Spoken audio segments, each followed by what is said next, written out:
CDC says over 80% of people take at least one medication and 29% take 5 or more. So is it riskier to take more medications, or if you need it, take it? Correct. So sometimes we do need more prescriptions than we may have planned for or wanted. Right.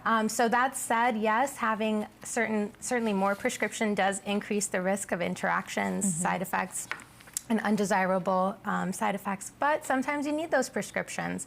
So it's really important that understanding why you're taking a prescription, understanding potential interactions, and just making sure that everybody's kind of aware that you're not allergic to the medication, that it's a safe, appropriate choice. Now let's get into some of the problems that can happen with drugs based on their interactions with other things we put in our bodies.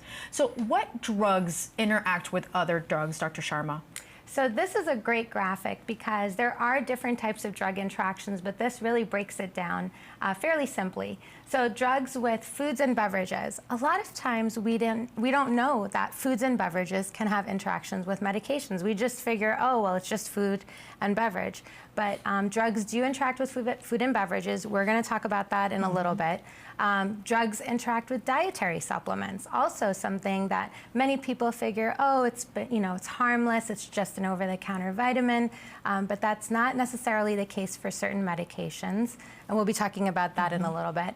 And then drugs with other drugs. That's a fairly obvious interaction that most people think about, but it is 100% real. And it does depend on the drug, the medical conditions, and a patient's underlying health conditions, but something that we definitely want to watch out for.